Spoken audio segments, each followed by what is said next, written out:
na ang defense team, no, ay sobrang magaling ang defense team ni VP Sara na hindi pa handa ang mga prosecutors dito sa kagalingan ng defense team ni VP Sara. Sana ang pag-usapan natin ngayong araw na ito at ang inaabangan natin ay yung impeachment ni VP Sara, no, sa Senado. Pero ang usap-usapan, wala raw impeachment ngayong araw na ito kasi raw dahil sa nangyari sa NCR na nagkaroon ng matinding ulan at nagkaroon po ng baha ang iba't ibang parte ng Luzon. Okay? So, cancel raw itong impeachment ni trial ni VP Sara. Mabuti naman. Kasi ang pag-uusapan natin, itong video kung saan in-interview po itong si Professor Malutikia dito sa SMNI. Kung saan ay ang naoobserba natin, sabi ni Professor Malutikia, itong mga prosecutors, meaning to say, itong mga kongresista na mga tutol dito sa natutol naman, itong mga nagsusulong dito sa impeachment ni VP Sara, sina De Lima, sila Luistro, sina Ridon, ang daming mga pasaway dyan na mga congressman, congresswomen, congressman and congresswomen. Hindi na sila puro mga pasaway yung mga prosecutors. Ano ba ang ibig sabihin ni Professor Malutikia? Ay meron pong napansin sila na noong nagtagal itong impeachment trial ni VP Sara, napaghalataan ni Professor Malutikia na hindi po handa ang prosecutors dito sa impeachment. Yan po ang ating pakikinggan ngayon. Kasi napapansin po ni Professor Malutikia na hindi po sila handa dito sa defense ni VP Sara kasi sobrang magaling talaga ang mga lawyers ni VP Sara. Kasi ngayon, nag-trending ngayon sa social media itong si Attorney Powa at itong si Attorney Kaponan. Lahat na siguro ng mga mainstream media pinipilit na ikinukumpara itong si Attorney Powa at itong si Attorney Kaponan. At laging nababanggit ng mga ilan sa mga interviews na sobrang galing ni Attorney Powa. Okay? Ngayon, ikukumpara natin si Attorney Powa at itong si Attorney Kaponan. Mamaya pag-usapan natin yan. Okay? Bakit ang layo-layo nitong si Attorney Kaponan kahit sinabi nila na batikang lawyer raw itong si Kaponan, pero kung ikukumpara mo itong dalawa, lumalamang po itong si Attorney Powa. Okay? At kung sa grupo naman, sa grupo ng defense team at sa grupo ng mga prosecutors, lawyers, makikita mo talaga na itong mga prosecutors, lawyers, at itong mga congressman na ito, they are very insecure of VP Sara's lawyers na mga bata. Hindi nila maa-accept na talo talaga sila when it comes to debate on the yung line of questioning, kung nagko-cross-examine sila sa mga witness. Very clear. Nakukumpara mo talaga. So yan, mamaya pag-usapan natin yan. Bago ang lahat guys, bago natin i-play itong mga video na ito, paki-like mo na at saka paki-share itong video natin para kakalat ito sa taong bayan. At sa mga hindi pa nakasubscribe dito sa Donmar TV, mag-subscribe na po kayo kasi libre lang po ang mag-subscribe sa YouTube. Walang bayad yan, okay? Kung nakasubscribe kayo sa akin, updated pa kayo sa pang-araw-araw nating mga breaking news, mga trending na mga balita, no?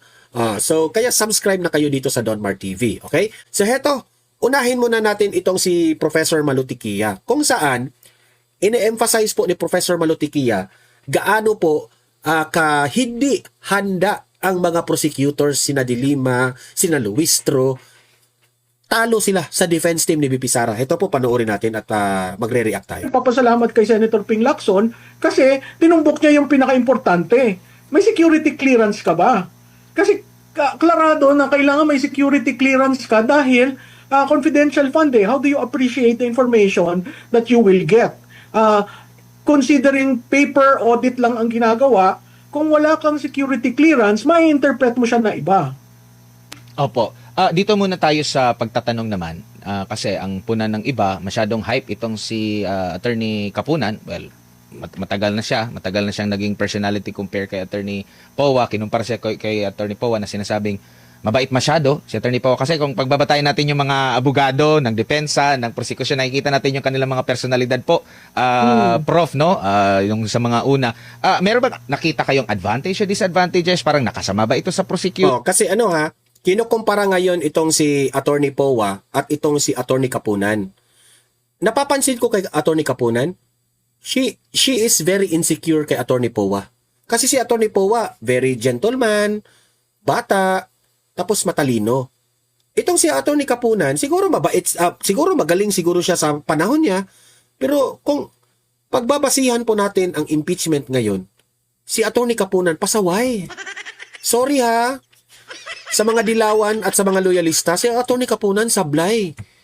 Yung mga birit niya, wala, parang corny, yung mga jokes niya corny.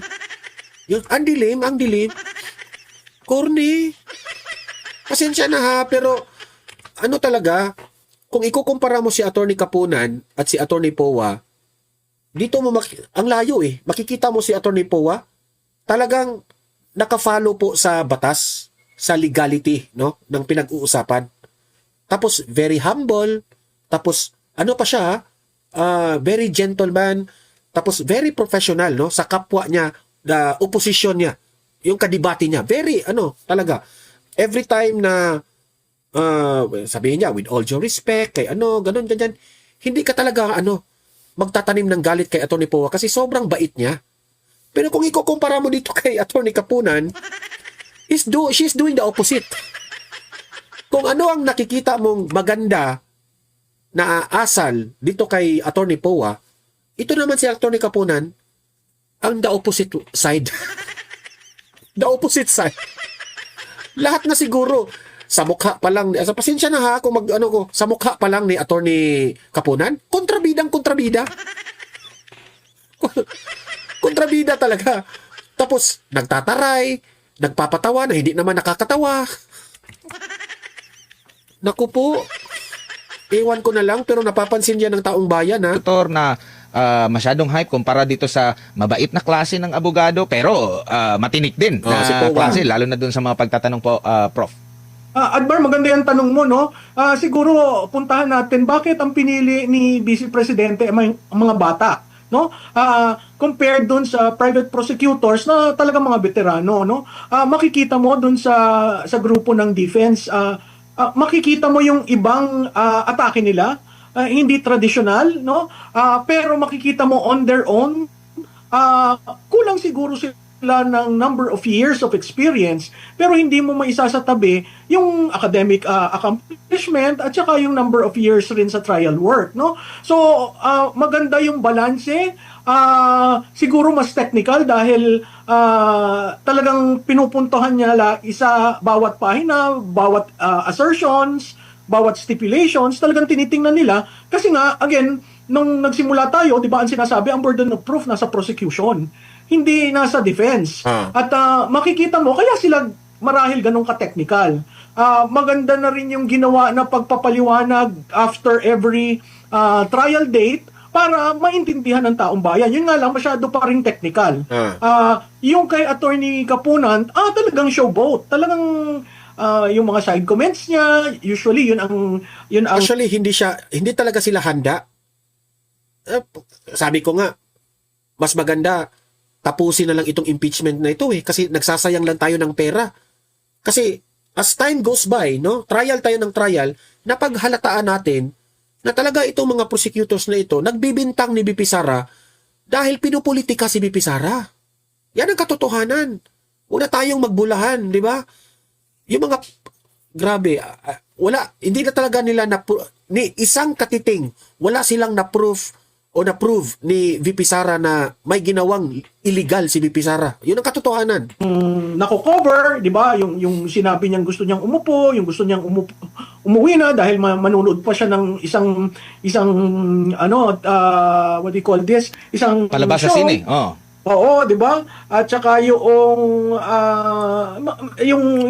isang sinabi niya na scam mahilig siya na after the engagement, biglang she's already addressing the public outside of the impeachment court. Kaya makikita mo yung kagalingan niya sa pag-pivot at sa pagbitaw ng mga salita na ipipick up, no? Yun ang difference. Pero sa tingin ko yung mga bata can relate very much with the young lawyers.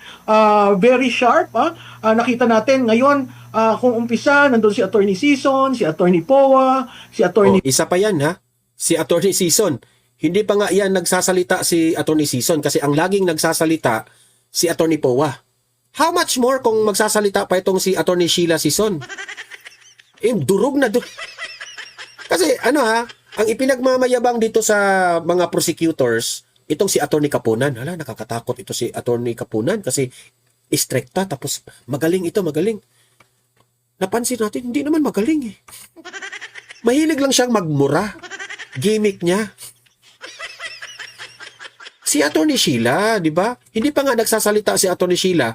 Yung aura pa lang yung aura pa lang ni Attorney Sheila. Tumitindig pa lang. Kahit hindi mo na pagsasalitain, talo na sila. Grabe yung aura ni Attorney Sheila, no? Mas lalo na yung magsasalita si Attorney Sheila, wala na. Talbog na talaga. Kaya kinain ng buhay itong si Luistro. Binluan, si Attorney Narvasa. Ngayon may bago.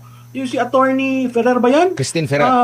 Babae na abay tax lawyer, practitioner. Oo. So makikita natin may Grabe iba't yun. ibang strategiya at iba't ibang style ang ginagamit ng bawat lawyers. Correct. Pero ano ang pinaka Ika nga, The Avengers. Di ba? Itong defense team ni Bibi Sara. matindi dyan?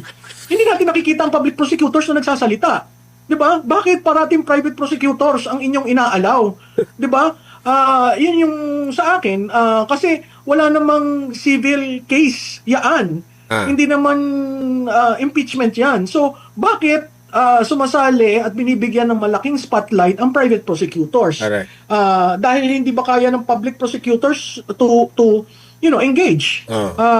Kasi produkto 'yan ng kanilang dalawang beses ng impeachment di ba? So I was expecting yung public prosecutors will show the way and will just be guided by the private prosecutors. Pero dun sa dalawang charges, nakita natin parehong private prosecutors yung nagli-lead.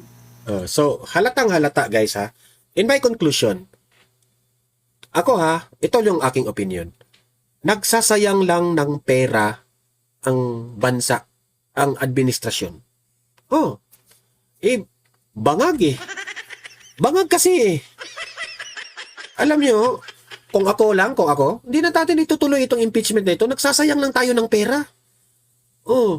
Tapos alam mo naman, tayong mga taong bayan na nag-o-observe, alam natin na lahat ng ito ay politika.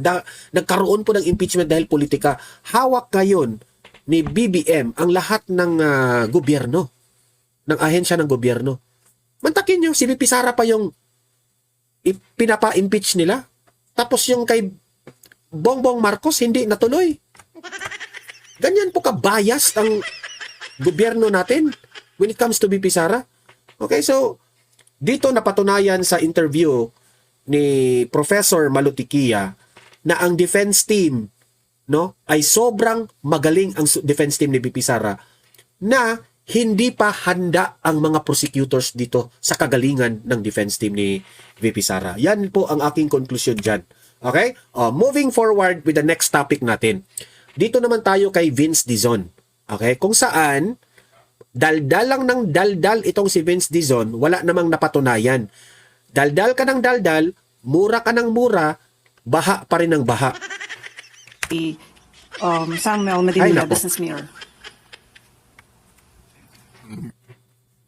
Kung pa sa'yo, Vince Dizon, tumahimik ka. I-follow up lang po namin kung ilan na po ang contractors na recognized ng DPWH at saka kung nagkaroon po ba ng changes sa pag-vet ng contractors since nag-start po yung campaign against flood control project anomalies last year po. Sorry, ilang contractors ang Recognized na po ng DPWH. recognized? Hindi ko naintindihan yung tanong. Hindi mo maintindihan kasi bangag ka eh. Isa ka rin bangag. Ang alam mo rang, mura ng mura. Hindi man marunong mag-solve ito sa problema natin sa baha.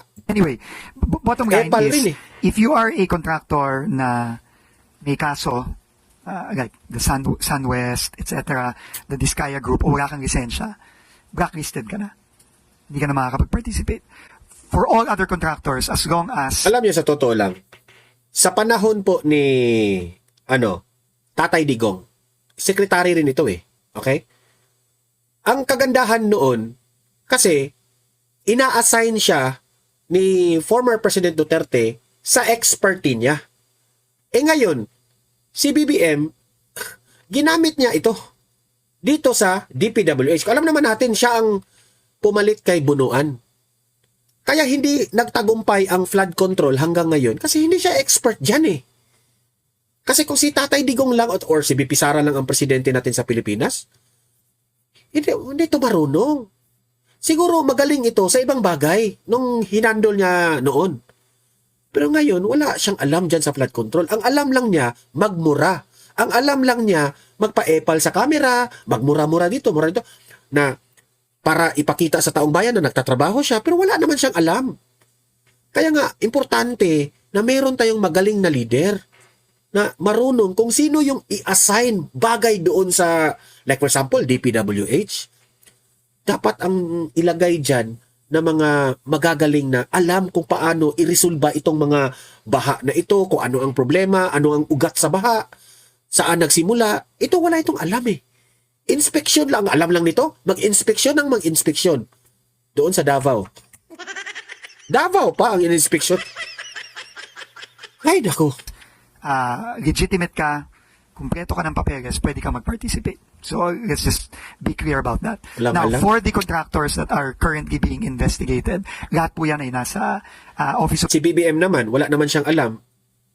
Ang maganda sana dito, na meron tayong DPWH expert na i-assign dito as secretary at makapag-advise kay BBM na ito yung gagawin natin, ganito, ganyan, na mas marunong pa din. Ito, wala ito eh.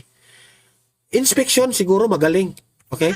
Nagpapa kasi ito eh, nagpapasikat kasi ngayon ito kay BBM eh. the Ombudsman na sinabit na yan ng both ng DPWH at dati ng ICI, and hintayin natin yung magiging aksyon ng Ombudsman on future cases that will be ultimately filed in court. So yun. No? So yun ang sitwasyon natin ngayon. As far as vetting, sinisigurado natin that yung ating mga procurement processes are totally transparent. Lalo na ngayon na open na yan sa transparency portal ng DPWH for everyone to, including the media, to participate in. No? I-follow up ko lang po. So, ilan po yung contractors na pwedeng mag-enter sa contract with DPWH po? Ilan? Apo.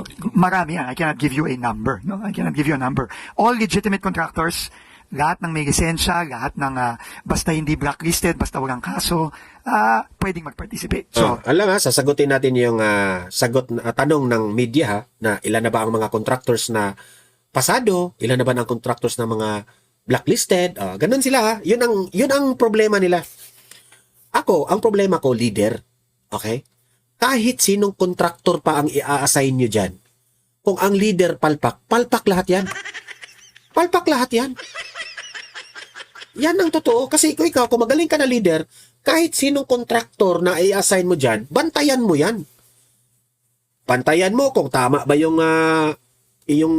kasi bago ka mag-hire ng kontraktor, bago ka mag-approve ng isang kontraktor, may kayo, magdi-deal kayo, di ba? Magdi-deal kayo. Ito yung budget ko sa iyo. Ito yung amount of semento na bibilhin ko. I will explain to you in layman's term ha. Ito yung amount na semento na igagasta namin. Ito yung amount na bakal na ilalagay namin, bato, balas, lahat. Okay? Ito yung mga tauhan namin na magtatrabaho. Ito yung mga labor nila. Yun bang mga lista lahat ng mga expenses ba? Tapos i-inspeksyonin lahat. Kung merong leader na secretary na i-assign dyan na marunong sa mga ganyan na it could have been better.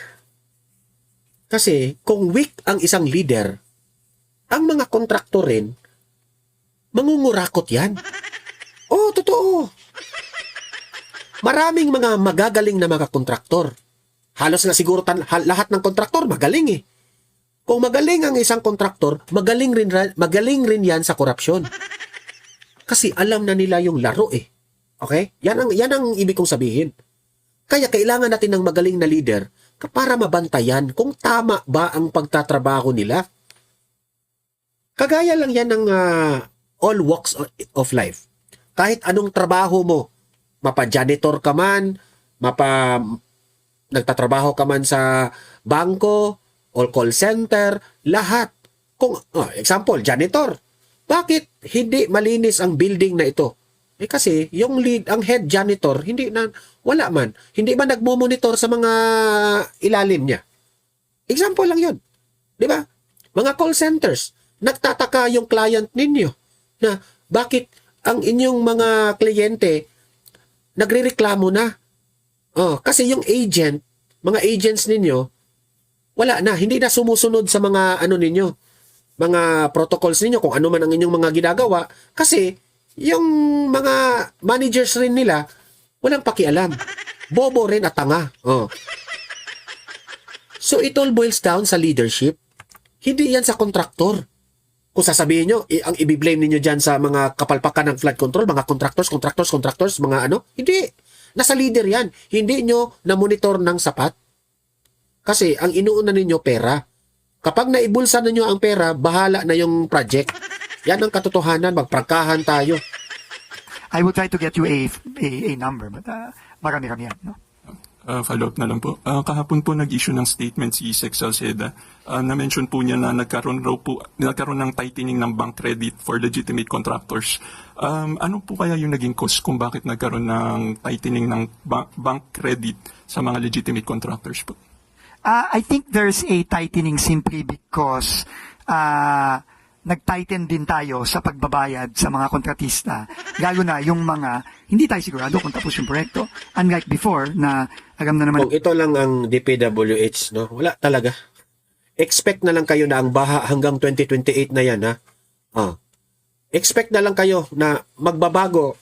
Saka na mawawala itong baha na ito kapag si BP Sara na ang presidente. Sa totoo lang. Ngayon, ito.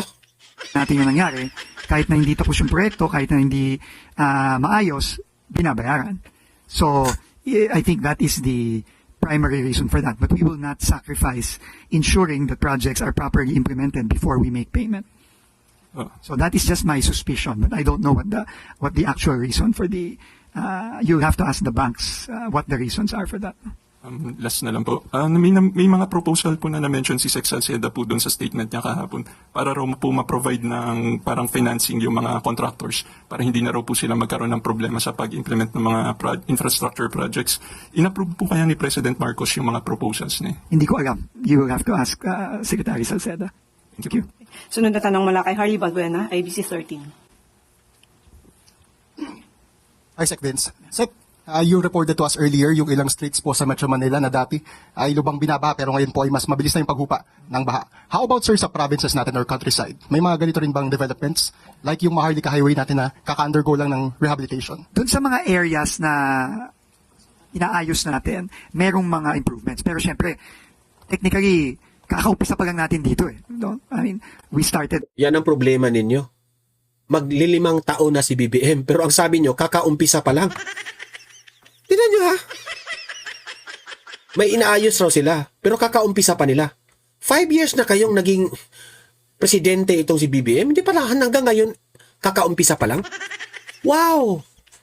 Maybe 6-7 months ago dito sa mga interventions natin. Pero dun sa mga inayos natin, nakakakita na tayo ng improvement, which I think is just a testament to what the President wants to happen. Kailangan ayusin na yung pag-implement ng mga project once and for all. Pero nag-uumpisa pa lang tayo eh. So, importante nga kailangan tuloy-tuloy tayo, huwag tayong titigil.